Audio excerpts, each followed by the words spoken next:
देखो free fire में आजकल के टाइम पे एक जने का तो मारना बड़ा मुश्किल हो गया है। और ये भाई साहब यही वाले भाई साहब ये जो घूर घूर के देखा ना ये भाई साहब चाहते हैं कि 4 बंदों को ये एक साथ अकेले ही मार दे हैं। अब तो गया बेटा, अब तो गया तेरी औकात में दिखाता हूं। अब भाई 4 बंदे अगर सामने आ जाएं तो आखिरकार किसको डर नहीं लगेगा? हर किसी को लगेगा बस उन चारों को छोड़ के। लेकिन एक बात ये भी है कि अगर हम एक और स्क्वाड मार दें तो खुद के दोस्त भी इज्जत करने लग जाते हैं और कॉन्फिडेंस भी बढ़ जाता है।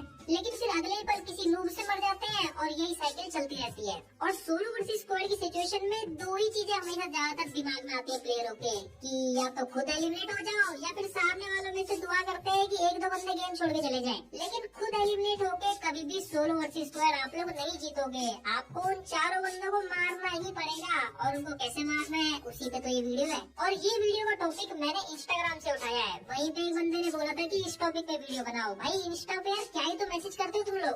अभी कल परसों मुझे इंस्टा पे एक 7-8 साल के बच्चे का वॉइस मैसेज आया। वो मुझे कह रहा है कि भैया 800 का रिडीम कोड दे दो, मुझे मंथली मारनी है, प्लीज प्लीज प्लीज भैया प्लीज दे दो। भाई वो मैसेज सुन के भाई मैं तो हिल गया एकदम से। मैं कह रहा भाई इस बंदे को 800 दिन तो अभी सही से धरती पे आए हुए नहीं होंगे और ये डायरेक्ट मंथली की बातें कर रहा है। और 800 की बात को दूर करो, इसको वॉइस मैसेज भेजना किसे सिखाया? खैर छोड़ो, मैसेज तो चलते रहेंगे। अपन बात करते हैं वीडियो के टॉपिक की, जिसका नाम है solo versus squad tips and tricks. तो देखो सोलो वर्सेस स्क्वाड में ना एक चीज बहुत ही ज्यादा होती है जिसकी वजह से 97.56% लोग हमेशा फेल हो जाते हैं क्लच करने में। होता ये है कि सामने वाले चारों बंदे ना एक साथ घेर के मार देते भाई हमें। और ये चीज मोस्ट ऑफ द टाइम होती है लोगों के साथ। मतलब एक बंदा उन्हें ईस्ट से मारता है, एक वेस्ट से, एक नॉर्थ से, एक साउथ से, खेल खत्म।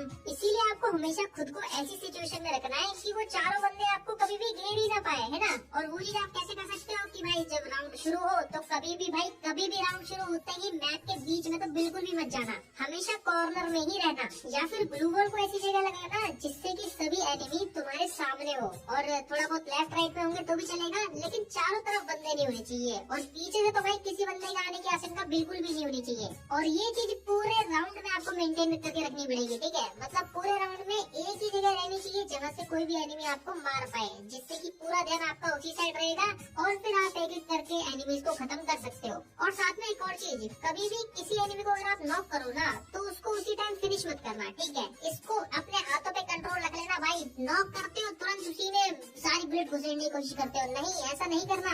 आप सिंपली एक दो ग्लू वॉल इधर उधर लगाना, 10-12 कदम थोड़ा वॉक करके आना, घूम के आना उसी लोकेशन पे वापस, और तब देखिए कि फिनिश कर सकते हो तब फिनिश करना। और बहुत बार क्या होता है कि मैं सोलो वर्सेस स्क्वाड में ना हम किसी को नॉक करते हैं लेकिन उसका टीममेट भाई ग्लू वॉल में पैक करके उसको रिवाइव देने लग जाता है ना। फिर उस सिचुएशन को कैसे हैंडल करें? मतलब जैसे आप लोग यहाँ पे एग्जांपल देखो, मैं भाई यहाँ पे बैठा था, मुझे सामने एक बंदा दिखा, ठीक है, तो मैंने उसे वन टैप मार के नॉक करा। फिर उधर ही मेरे को बगल में एक और बंदा दिखा तो मैंने उसको भी फायर करके नॉक करा।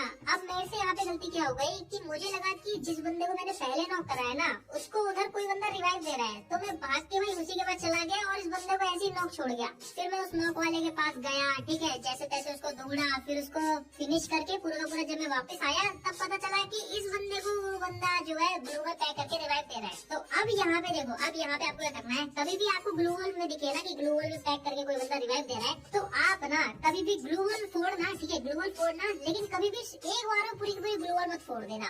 मतलब आपको ना 2 बार में फायर करना है। जैसे देखो मैंने यहाँ पे पहले क्या करा, मैंने यूएमपी से फायर करा, ठीक है, तो जब मेरे को दिखा कि अब यहाँ पे मेरी ग्लू वॉल टूटने वाली है तो मैंने क्या करा, थोड़ा मैंने रिलोड कर लिया, ठीक है।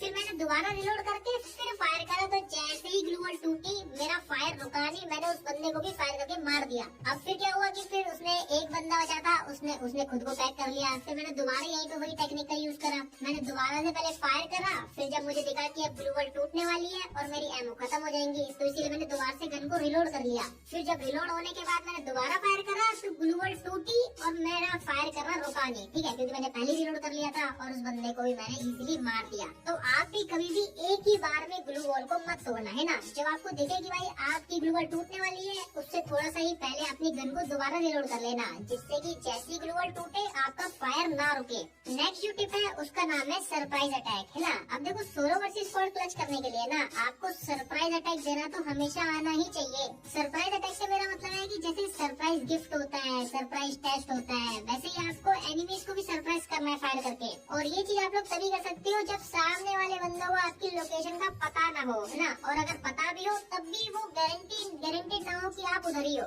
जैसे कि इधर देखो, इधर एक बंदा था, उसने मेरे को आते हुए दिखा वो बंदा, मैंने उसके ऊपर फायर करा, उसने फिर ग्लू वॉल लगा ली, मैंने भी लगा ली। फिर उसके बाद जब मैं घूम के गया तो उस बंदे को लगा कि मैं इस साइड से नहीं आऊंगा, मैं दूसरी साइड से आऊंगा, इसीलिए वो दूसरी साइड मेरे को ब्लॉक करने के लिए ग्लू वॉल लगा रहा था, ठीक है। फिर उसके बाद मैंने इसको मारा और आगे इसका एक और टीममेट था, ठीक है। तो मैंने अपनी पहले ग्लू वॉल लगाई और मैं ग्लू वॉल के पीछे ही था, लेकिन जो सामने वाला बंदा था उसको पता ही नहीं था कि मैं इस ग्लू वॉल के पीछे हूँ, तो वो सीधा सीधा रश कर रहा, मैंने एकदम से निकल के उसको ही मार दिया। तो ऐसे ही आपको हमेशा सरप्राइज अटैक देना है, ठीक है। कभी भी प्रेडिक्टेबल नहीं होना, ठीक है। आपको एनिमी प्रेडिक्ट ना कर पाए, इस तरीके से आपको खेलना है। और एक और चीज ध्यान रखना कि सोलो वर्सेस स्क्वाड में ग्लू वॉल का कवर लेना ना ज्यादातर बेकार ही माना जाता है, क्योंकि जो सामने वाले 4 बंदे होते हैं वो हमेशा आपकी ग्लू वॉल को ही फॉलो कर रहे होते हैं, क्योंकि सामने वाले 4 बंदों की मेंटेलिटी यही होती है कि जहाँ पे ग्लू वॉल लगाई होगी वहीं पे वो बंदा होगा, इसीलिए वो आपकी ग्लू वॉल पे रश कर रहे होते हैं। हमेशा देख लेना, इसलिए ग्लू वॉल को तो लगाना, लेकिन ज्यादा टाइम अपनी ग्लू वॉल के पीछे मत रहना। या तो किसी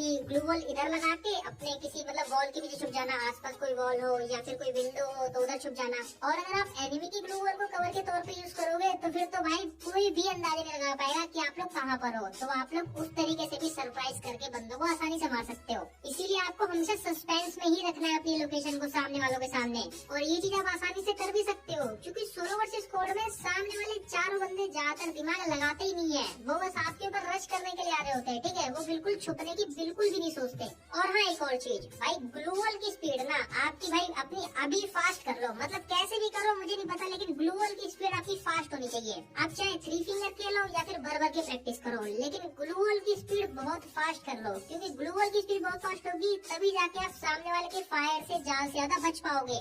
जितनी भी ग्लू वॉल होती है ना, जितनी भी ग्लू वॉल टाइप्स होती है सारी की सारी सीख लो, ठीक है, बढ़िया तरीके से। वो जितनी होते हैं जो बवंडर, तूफान, ठीक है, ये ज्वालामुखी, जो भी ओले वगैरह जितने भी टाइप की होती है सब सीख लो। हालांकि मैंने वीडियो बनाई नहीं है ज्यादातर ग्लू वॉल के ऊपर, है ना। एक बार जब मैं खुद अच्छे से सीख जाऊंगा बढ़िया तरीके से, तब मैं आपको भी सिखाऊंगा इजी तरीके से। और अगर सोलो वर्सेस स्क्वाड आपको क्लच करने की प्रैक्टिस करनी है ना, तो आप डायरेक्ट सोलो वर्सेस स्क्वाड की तो कभी भी प्रैक्टिस मत करना, ठीक है। डायरेक्ट सोलो वर्सेस स्क्वाड के कस्टम में कभी मत घुसना।